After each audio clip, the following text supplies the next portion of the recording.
So you have countries like Estonia, or like, let's say, much smaller countries like San Marino. So okay, so I can tell you a funny anecdote. Like David, our common friend from Kenya, was like in Slovakia traveling on train to Košice in Slovakia with me, and he told me that it was like 3 years ago. Like, okay, in 2019, before COVID.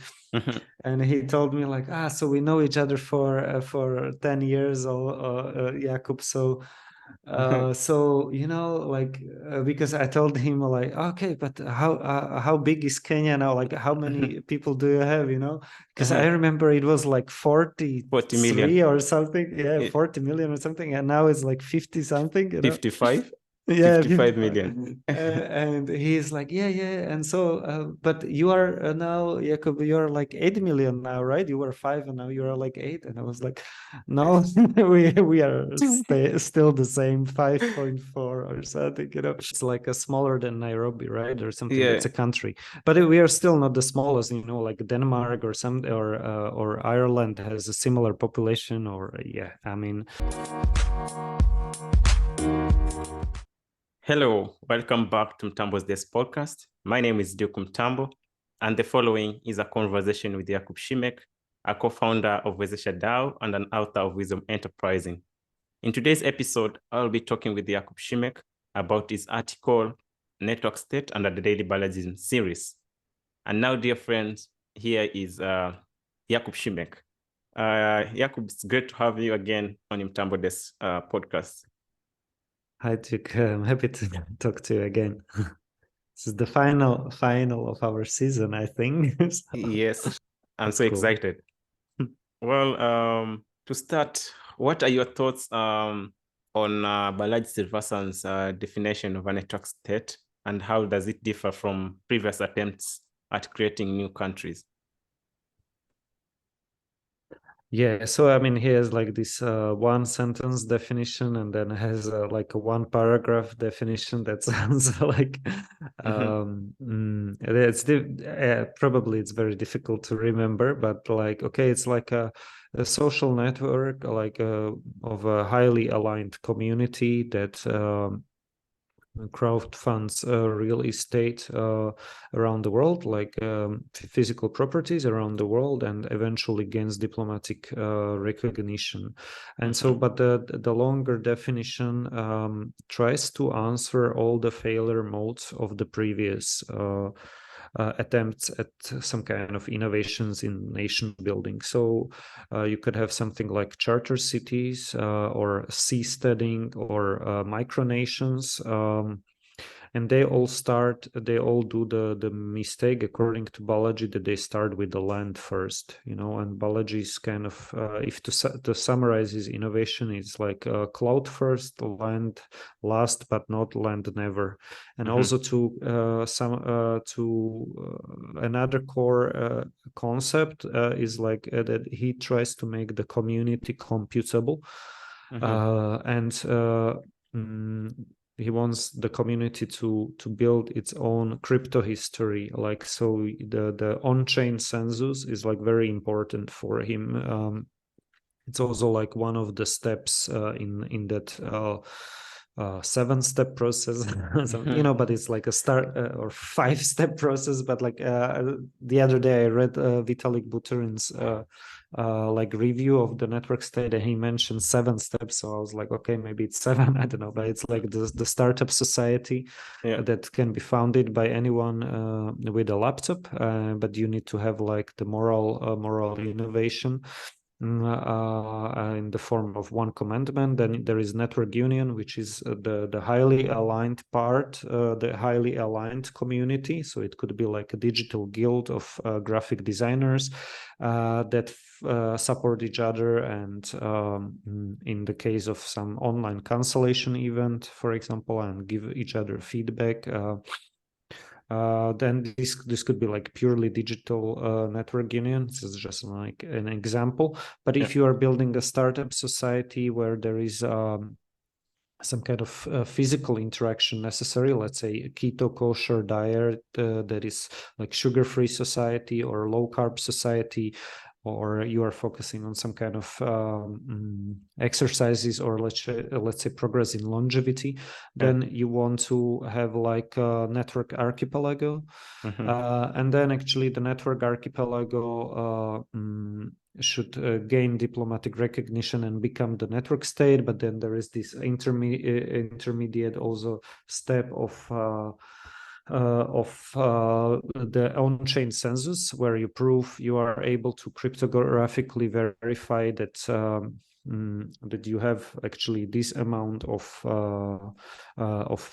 people. It's not just like yeah, I mean, it's like real people, so like proof of human and the various kind of ways. Have some cryptographic checks and statistical kind of checks where you can probably various sources of verifications, like independent kind of sources. So it's also like put on chain, like you do some crypto check-ins on during your regular meetups in the physical world, like so the physical meetups.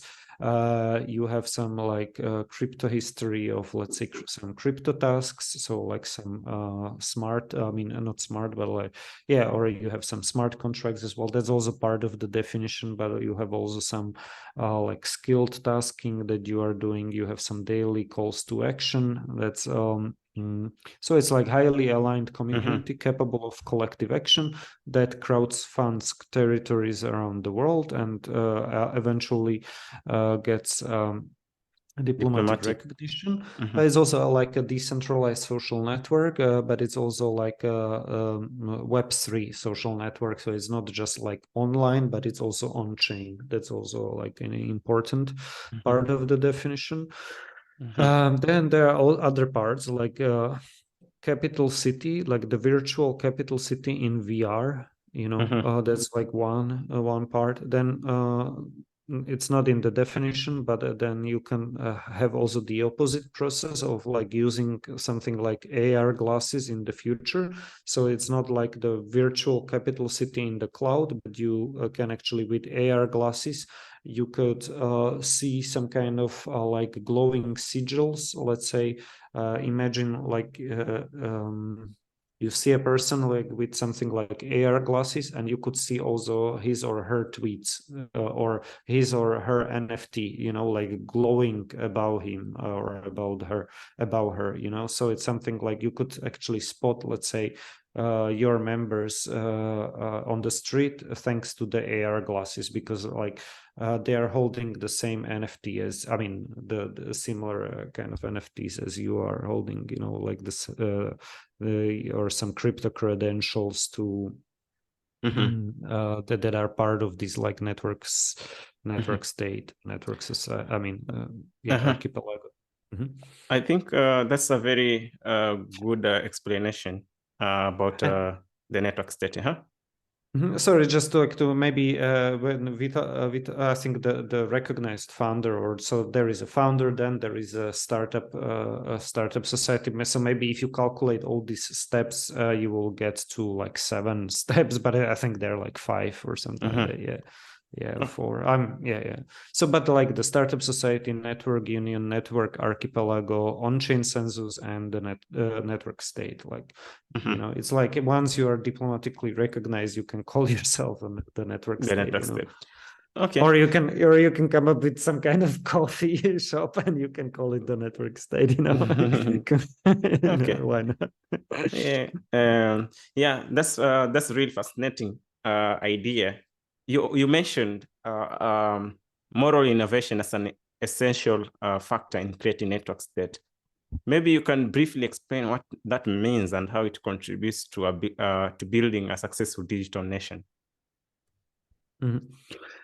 Yeah, so you can have like technical innovation or technological progress, and you can have also moral progress. And often in the past they went hand in hand. So you had like the some kind of like promotion campaigns or public health campaigns, something like cleanliness is next to godliness, so it's like promoting like hygiene, and so you have like this water and sanitation, or like build out of I don't know, of sanitation facilities, or of the public, like the pipes, the sewage system. Yeah. So, and this is accompanied with the like the public health messages, something like the cleanliness is next to godliness, and so in the past, like the moral progress and the technological progress went hand in hand, says Balaji. And so, but currently, at least in the West, we have a lot of these like virtue signaling, like this woke phenomenon that appears in the US like every 50 years or so.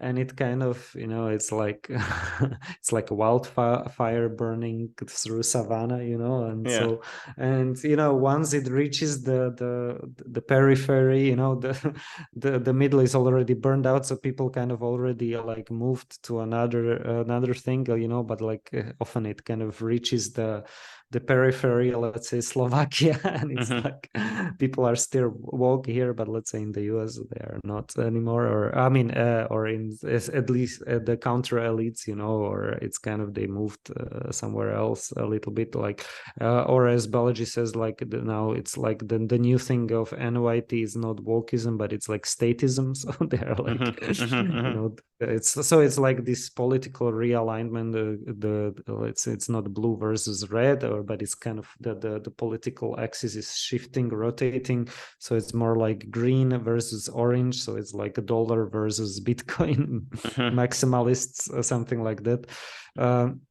At least according to Balaji, like slowly, let's see, but it's like a prediction he's making actually for a couple of years already. So, but you see like Francis Suarez in Miami and Eric Adams in New York City.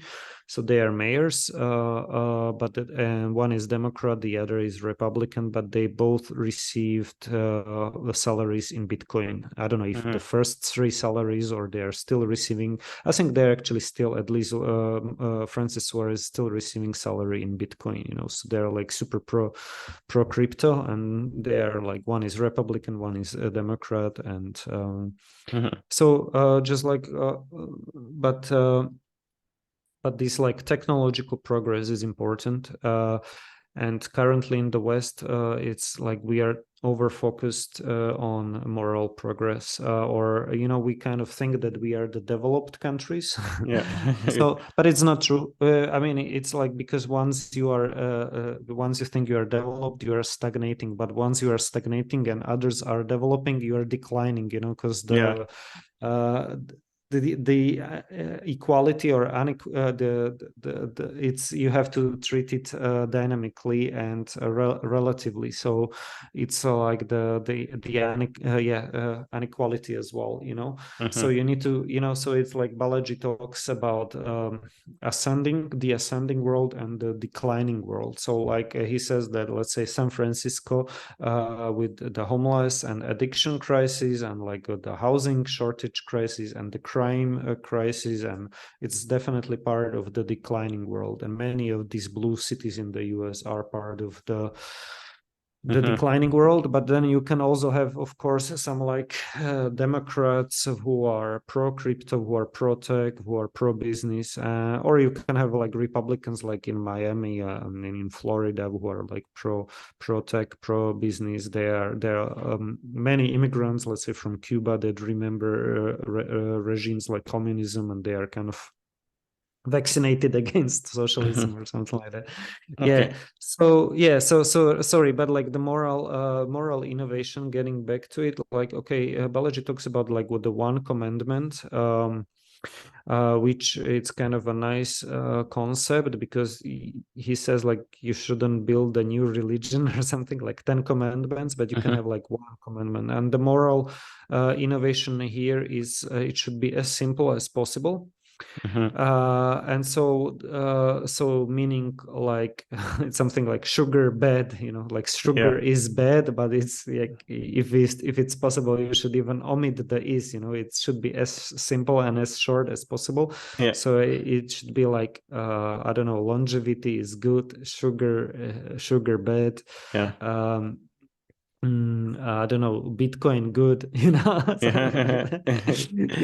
so and ideally, if it's something that can be like distinguish you from the rest, the rest of the society, but also from distinguish you from the other startup society. So you have like some like there could be some like stranger ideas, like a formal wear society where everybody wears formal wear, something like that. So that makes sense. That makes sense. Also, Balaji talks about the importance of community alignment in creating a network state. Maybe also you can stress out about that and how it contributes to the success of also digital first nation. Yeah, so like Twitter is not a highly aligned community, because if you have million followers, you tweet something, you get like 2,000 likes, so it's like 0.2% of the engagement rate. But with a highly aligned community, like something like the network union proposed by Balaji, something like the network plus the trade union plus some other kind of concepts, but like, okay, with the network union you would get close to 100% engagement, so which is like don't know if I calculated right, but it's like 500 times more engagement. So it's not like 5 times, but like 500 times more engagement. But it also kind of means then if you get like 2,000 highly aligned members, they can do actually much more than 1 million followers, but they have like, it's kind of the same value of in terms of engagement, like I don't know, liking your tweets or something, but it's also they're probably capable of better collective action, because it's like easy to destroy something on the internet, it's easy to cancel someone, it's like you can as Balaji says, massively parallelize this, you can do it in parallel, like I don't know, throwing stones is easy, kind of, It's also like what Jesus said, who is without sin should throw the first stone. But it's, throwing stone, it's kind of a low skill job. And so it can be done in parallel. But like building a house, it's much more difficult than destroying a house. So this is like the next level. It's like trying basically to solve some unsolved problems, like let's say with concepts like pseudonymous economy, the ledger of record, crypto history proposed by Balaji, and blockchains play a central role here, but also the moral innovation, as we discussed, like it's not about just technological progress, but you also need to come up with some build the memetic tribes or the moral communities around some moral innovations. Okay. And you also mentioned about that many social networks and SaaS companies have more users than some countries.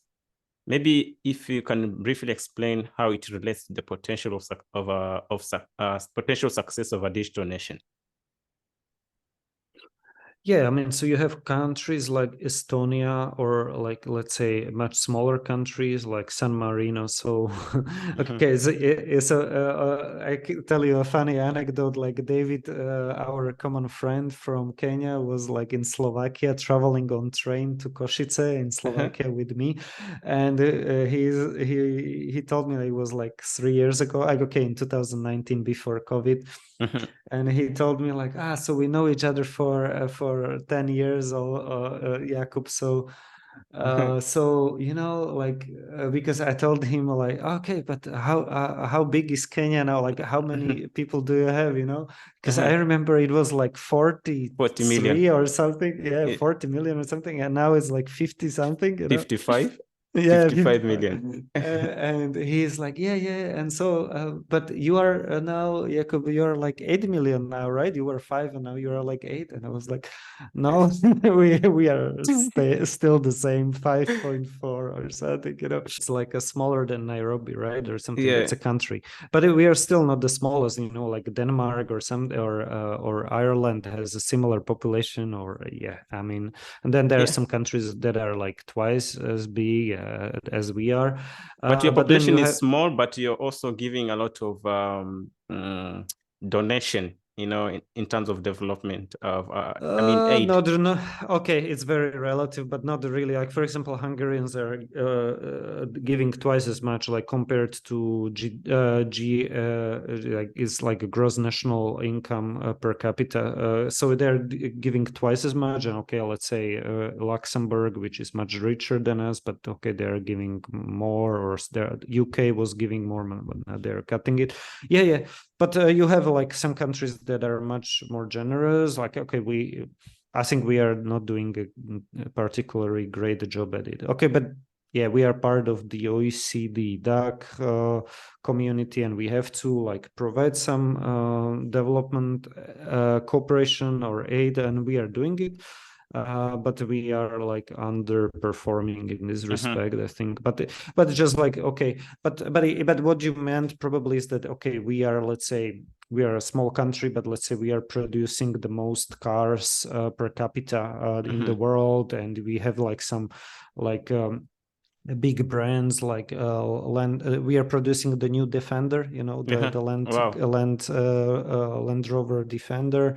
For example, we do a lot of these SUVs like Porsche Cayenne, for example. And I mean, but this all can change with new entrants like Tesla and BYD. These all legacy automakers can actually and like Nokia, so you could have like the iPhone moment for the EV industry, and then soon after you will get the Nokia moment. So it's like you should, it's like the only paranoid will survive.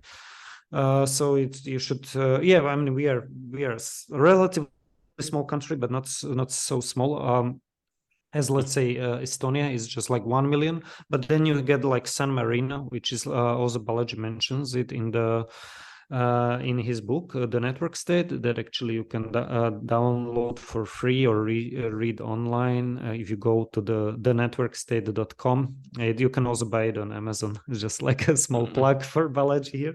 Yeah. But okay, but San Marino is like 30,000 people, so it's like very small. And Vatican and these places. But Vatican is kind of special, but it's okay. It's like a church, but it's also a country. Yeah. The Knights of Malta is like a religious, like I think Catholic order, like it's like some ancient military order or something like that. But it's basically they're doing some like humanitarian aid work now, I think. But they are diplomatically recognized by 100-something countries. It's like another example. But okay. But population, I think, is important actually, and Balaji also talks about it in his talk at this SALT conference from the last year. It's like a 13-minute talk about like why the network states are possible, preferable, and profitable, or why he thinks they will be. So you want also like population, as that's actually good that your population is growing. Like there were many years and decades of this like kind of Western kind of thinking, like the populations should shrink or they shouldn't grow as fast. And of course, like the rate of growth, I guess, it's important. Like if it's maybe too fast, it's also not, probably it has some issues because of the infrastructure needs to catch up. But like it's good that your population is growing now. It's a good feeling. Like I don't know, I've been to Kenya and it was like 40 million. And now it's 55. Now it's 55. But I think it's good to have a growing population, because if I try to take it back to maybe the last 15 years or say 20 years, China population was not that big per se, but with the 5 years in front, the population increased, and now these Western countries, they are moving their factories to China because of cheap labor. And this really contributed to the growth of also China in terms of economic being second in maybe second or maybe first right now, like economic power. Yeah, exactly. So and this also shifts to India the same, because India now the population is big, and now people are trying to shift to India. And I think Balaji somehow mentioned in a tweet, like the power will now move to like Indo-Asia, so, and this maybe it's because of the population too. Yeah, definitely. India will have like the biggest number of English speakers on the internet. Like you have a lot of people, and you try to upskill them, and then you connect them to internet. Like you give them like fast, let's say, mobile internet, and then I mean, and you will get like some like very skilled people, like actually taking over industries, maybe using like a decentralized AI, like stable diffusion to create new art, and just like produce new narratives. And so you can like disintermediate the Hollywood, or the Bollywood or Nollywood,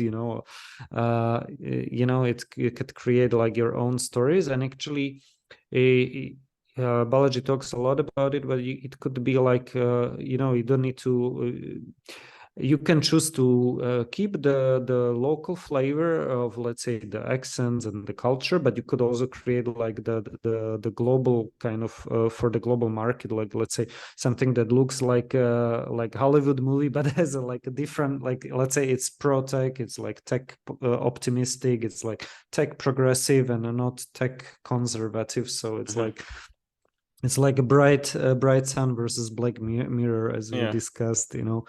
Yeah. So okay, so population is great, it's good.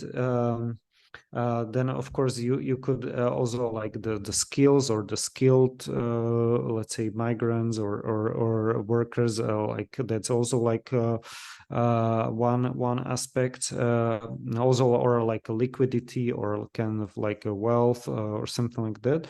And then also like solutions, so like one thing is like to have a large population, another it's maybe to like for the network states, like another thing is, let's say, to have like highly specialized, but let's say some like top let's say, programmers in some special area, something like that. And another kind of axis or dimension is to have like provide like novel solutions in some areas, like so the network state or can like, I don't know, solve some like previously unsolved problems, like in longevity, for example, or in like cyber security, or in education and health in general. That's like what actually people care about, and they talk a lot about it, but it's kind of many problems there are unsolved, or they are even like maybe poorly understood. It's like people talk about it a lot, but probably we don't have a right mental model or the majority of people don't have like right mental models for it. So I think that's an interesting observation, Jakub. But maybe to move this conversation forward, Balaji also talks about the potential for crypto passports to solve the challenge of affinity. Can you tell us about more about that, and how it relates to the creation of a network state? Okay. So the issue is not about the size of the countries as the population. Okay, so like, okay, if you have like, let's say, 30,000 people in San Marino or 1 million people in Estonia, then Balaji says, okay, we've built the bigger social networks than that. I don't know, like Facebook has like over 3.5 billion users. as a company, probably including Instagram and WhatsApp, but like, okay, or even maybe even Facebook alone. So it's like a large number. Okay, so the number is not the problem, but affinity is the problem, meaning as we also discussed before, that you want to have these people who are highly aligned and in their like they're highly patriotic about your moral innovation. So it's like on top of their identity stack. It's like the people who put in their like Twitter bias, I don't know, Solana or something like that, you know. So they're like super pro, you know, I don't know, Bitcoin, you know, they are like, but then, okay, but they are maybe not just Bitcoin maximalists, but they believe in many coins, like polychain, polycoin type of people, because you don't want maybe just like, like maximalists in a kind of like a toxic kind of sense, like or that they disagree with other chains and other protocols, because again, I mean, you are like building a kind of like a protopian project, so it's not something utopian or dystopian, but it's like trying to see where is the adjacent possible, like what is possible actually to do today, and just like use that, you know, and wait for the next kind of to catch the next wave. You know, so it's like Netflix has started in 1997, if I'm correct. So they didn't start with streaming, you know, they were like distributing DVDs or they were like mail order company for DVDs, you know. And they, I know it's been a long time until the broadband actually improved, so you could actually, and now again Netflix maybe had some issues recently, but it was quite it's quite a successful company. And in a similar way, like, okay, now you have these like layer twos of I don't know, it's something like Polygon that you could use for, I don't know, these like on-chain reporting, you know, and making the community computable in a way that then you can run various computations on the data that you are kind of providing from the community. So that's like one aspect. So I mean the social networks, I mean there are social networks that are much larger than some countries, like imagine Estonia versus Facebook. But Estonia is actually quite a digitally advanced country, but then the issue with affinity, okay, so in other words, okay, crypto passports or like say NFT gating, the difference here is that you know, it's like some kind of NFT, but okay, with NFTs you can sell them, you can transfer them, but like you want to have you want it to be like non-transferable, you know. So but you have like a crypto passports, or like more general some crypto credentials, could be like some nano degrees, but like for some kind of tasks that some skills that you acquired recently, or you were like certified recently that you have these skills, something like that. But what is in the general concept here is like filtering. I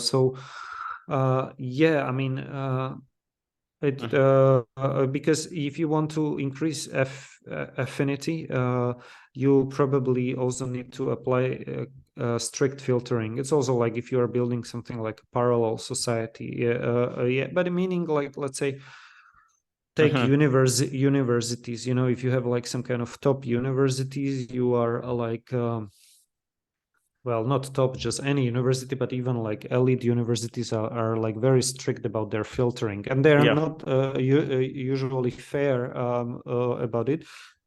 You could build something that is like more granular or more fair, or let's say you could build it around pseudonymous economy as well, where you are not judging people according to some like traits that they can change, but you're judging them according to their character and their skills, their skill set. So it's not just, let's say, about like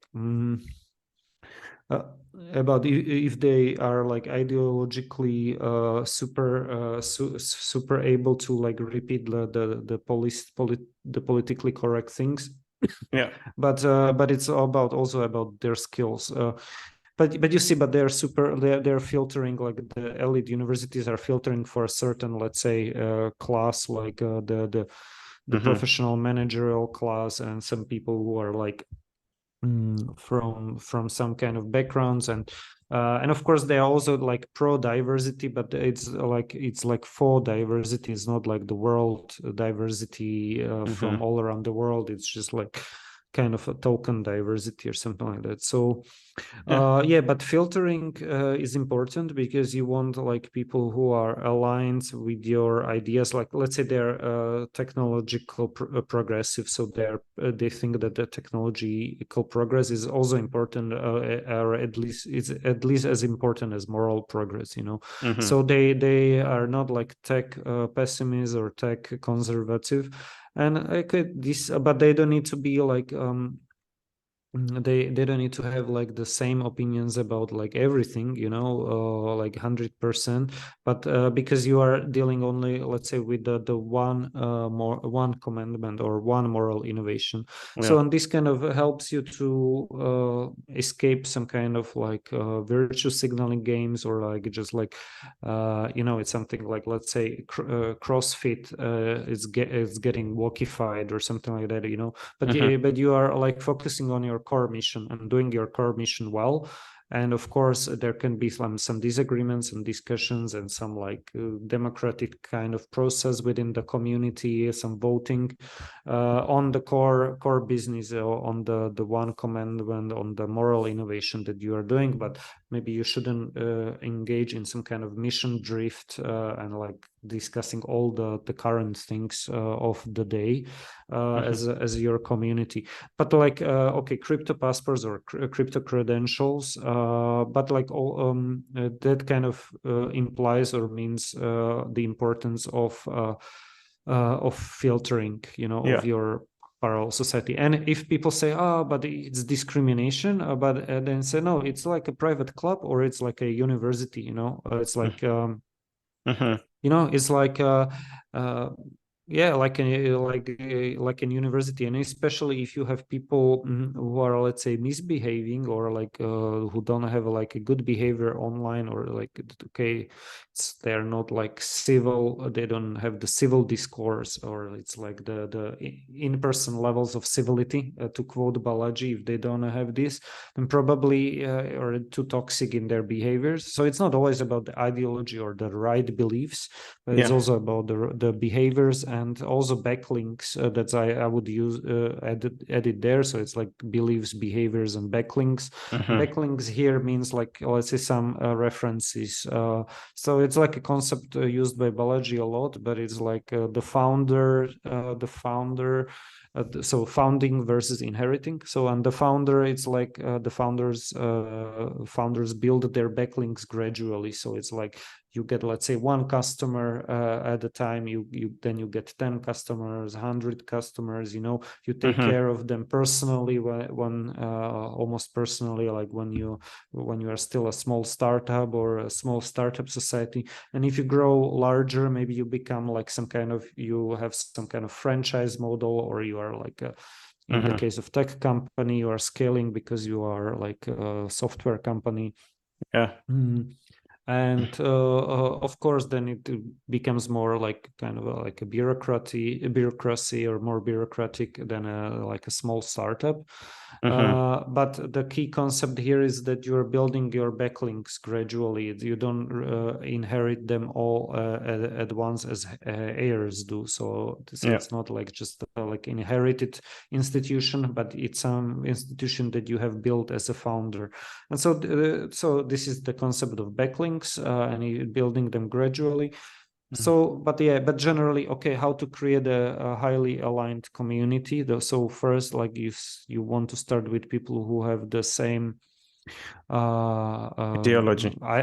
Ideology, another, yeah, or the same idea or the same opinions about your moral innovation. So it's like what Scott Alexander talks about as moral, not moral, as scissor statements. So it's like, let's say, if sure, in the case of keto kosher society, you either believe that sugar is good or sugar is bad, and if you kind of make the split of the, so your members should have the same belief that sugar is bad for your body, I don't know, for your health.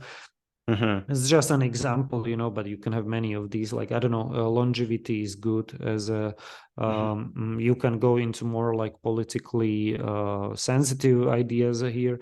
But the idea is that, okay, you have some kind of belief and you, this is one like scissor statement that cuts your community in half, something like that, So, but then you have like this small tribe, and especially if you think that, I don't know, if you think that capitalism is bad or something like that, Balaji says that you might end up with like maybe a small tribe. So maybe then you can reflect, like maybe that you should update your belief so to become a part of a larger group or something like that. Yeah, but so okay, but you are building the community around some kind of shared beliefs, especially around the one commandment and the moral innovation, and then but also like this like civil like the levels of in-person civility, the civil discourse, the behaviors, how people are behaving, and also if they have the right skills or if they're acquiring the right skills, and you can filter around this. And so, for example, if you have some crypto tasks within that community, then maybe it still doesn't mean that every person can join it, but maybe only people who have this kind of like a crypto credential can see the task, or can like actually maybe everybody can see it, but like only people who have that credential can like engage in working fulfilling that task. So yeah, so that's also what we talked with Alexander Bard, if you remember, like he was talking about these membranics and about this like the metaphor of a nightclub. Yeah, in Nairobi. And even, so yeah, with a strict bouncer, and even within the Nairobi nightclub, you have like a VIP lounge. Not everybody who is allowed to the nightclub is allowed to the VIP lounge, and even within the VIP lounge, probably you have like some group that decides to go to some after party, and not everybody is allowed. So it's like a paradox, This is like, I think the feature. It's a feature of life. It's not like this kind of happens. But I think you can generalize it in this kind of like the right beliefs, behaviors and backlinks. Yeah. So just to answer your question about filtering the community, or maybe on the filtering on community, maybe just to add something, another simple example could be when Musk took over Twitter. The big problem was also about the robots. There was too much robots on Twitter, and he wanted to filter those robots, or so he came up with another feature of, for example, instead of because some of these robots also are verified, I don't know how easily they are verified, but now he came up with a way of you have to pay for the verification. So most robots cannot do that, and also if you create your own robot and you pay for it, it's becoming more expensive for you. So you cannot do that, than before. It was not a paid one. It was just free. You just have to meet the criteria of being verified. So that kind of filtering also is another example in this aspect of it's a very good example because you can generalize it. Yes, so it's like filtering is also like an anti-spam measure. Sorry, paying for membership, it's like an anti-spam measure, even if it's like a symbolic kind of payment. I don't know, 300 bob, 3 euros, or in the case of Twitter, I think it was like $8 or for. Yeah, but I think it's only for iPhone, right, or something. I don't know. I still couldn't. I just didn't figure it out, like how to pay for Twitter yet, or maybe it's not. It's just for the US or something. I don't know. Yeah, Just it's I now. haven't. it's now Twitter Blue. It's only in US because Twitter Blue, you can only do that with Twitter Blue. Yeah, but surprisingly, I was sometimes in my laptop. I don't know. It's because maybe I have 10,000 followers and above. Because some of before, like if you for you to be able to apply for the verification badge, you had to have like 10,000 followers and above. But also there's a threshold in terms of being a public figure or something. So you are like somebody who is known everywhere. Like there's a percentage of numbers you have to meet. But I'm surprisingly in the last few days or in the last few weeks, I've been seeing like the Twitter web showing like the Twitter Blue, but it comes and disappears. So I don't know. They are trying to introduce because it, maybe they're maybe testing it somehow or doing some adjustments to it. So but paying for membership, like even if it's like it's a good anti-spam measure, but you can generalize it into like proof of work, something like so it's like you either pay because you had to work before, it's some kind of energy and you're just paying some money, but it's like stored energy, it's like Bitcoin is the money battery, something like that. So it's like or you are actually doing some like daily activities and tasks as well, or a combination of it, so it's like as we said, like proof of workout. So before we discussed, like, so you're posting like some print screen of your fitness tracker, that how much you how many minutes, how many calories you burned today. And in the future it might get much better automatized and optimized and stuff, but so it's like a proof, like a daily digital activities, some collective actions daily, and then also like some nominal membership fees or some small membership fees, just to maybe also prevent bots and prevent that's like one way of filtering. Okay, that's really a fascinating concept also. But as we come up to the end of this episode, Balaji also suggests that the decentralized social networks could transform many other domains. Maybe briefly, can you tell us more about that and how it relates to the potential of success network state? Like decentralized social networks in general, right? Yes. I mean, they can definitely disrupt the traditional media, as we discussed, like with let's say decentralized AI as a state, like, or open source AI, like Stable Diffusion. You can like disintermediate or decentralize Hollywood, so let's say people can create their own stories about their own cultures or tribes or memetic tribes, their regions. And they can, thanks to AI, they can create like they can like transfer the style, let's say, of some like Hollywood movie. So it doesn't need to have this like local flavor, but it can, if they want, they can have a like local flavor, but it could be just like the local kind of myth or archetypes, kind of mythology, but it can be like with a style transfer from, I don't know, some Hollywood sci-fi movie or something like that, so it doesn't need, it doesn't need to have the flavor of Bollywood or Nollywood, it can it can have the flavor of Hollywood, but the narrative might be really different from Hollywood. It might be quite something different. So and it's more kind of like, I don't know, about, let's say, some Kenyan or Nigerian or Indian or something kind of storytelling. So, and in the same way, this applies also to decentralized social networks, where, let's say, maybe the freedom of speech is much larger, but maybe there also there might be also some kind of hybrid, so it's not like no, it's like decentralization is on a continuum. So let's say they're like smart regulators, so they are not amplifying some like unhealthy or bad content. But so, because like freedom of reach is not freedom of speech. You can have like freedom of speech, but not freedom of reach. But the problem with Twitter file was that it was like hidden. It was like people didn't get the feedback. They couldn't choose their own algorithm. They couldn't like they didn't know that they are being shadow banned.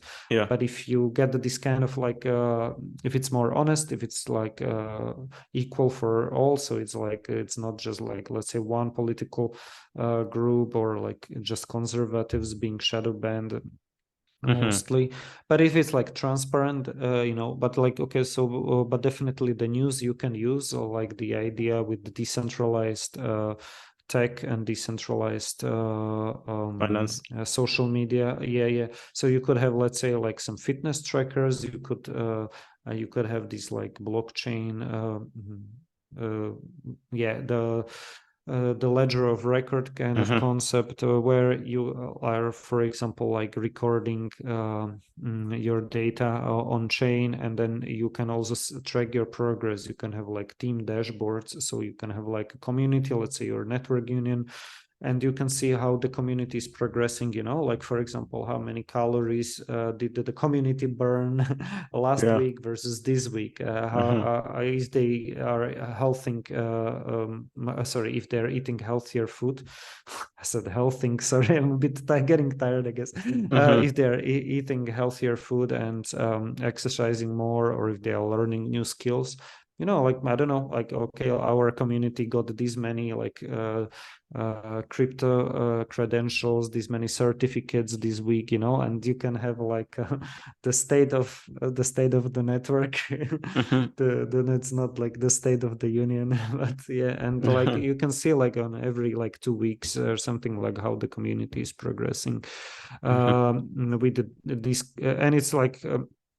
Blockchains are much easier to search, and to index, and so I mean, this is like the crypto versus big tech part that it's like we had this discussion. So maybe check just like for our listeners or viewers, either read that article or like watch that or listen to that episode, crypto versus big tech. So it's like the various use cases for crypto, and including the decentralized social networks and search and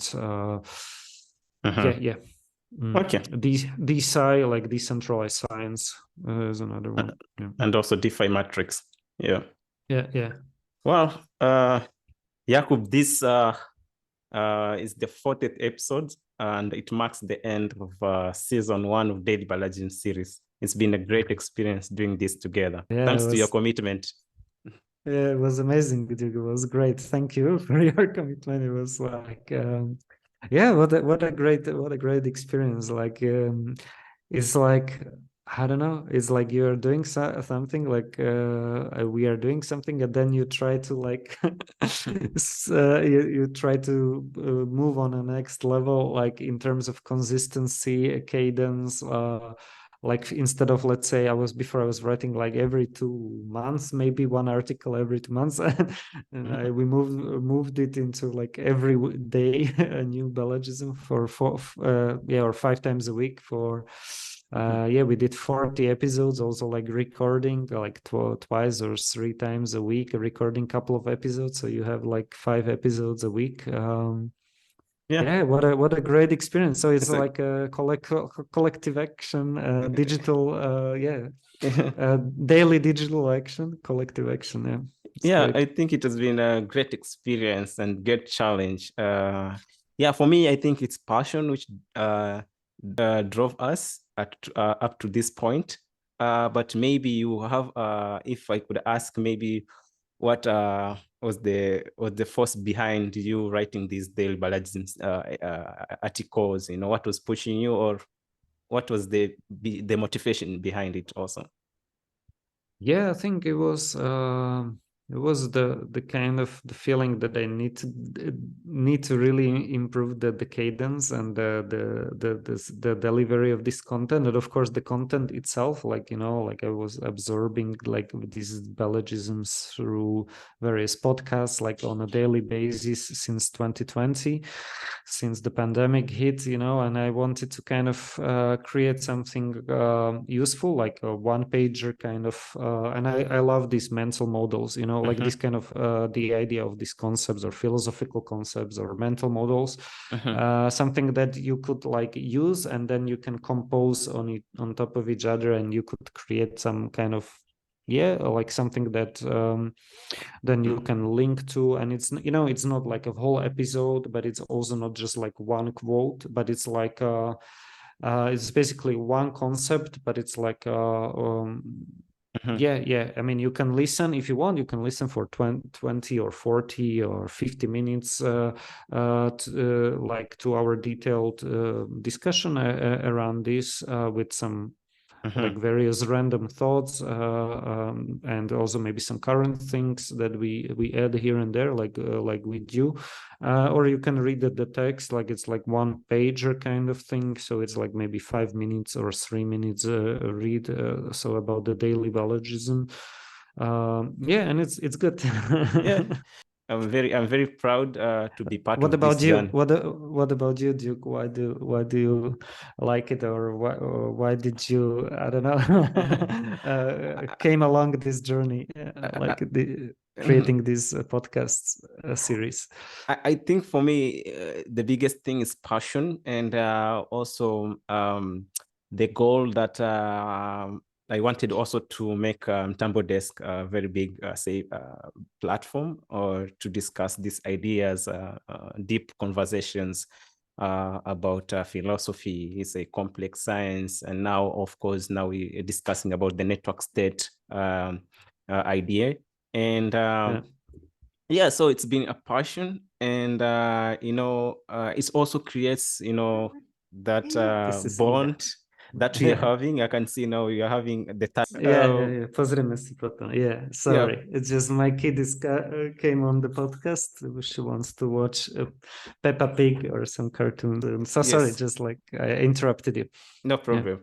Yeah, but largely it's about the passion, and also the idea, and also the mean to be challenged, every day.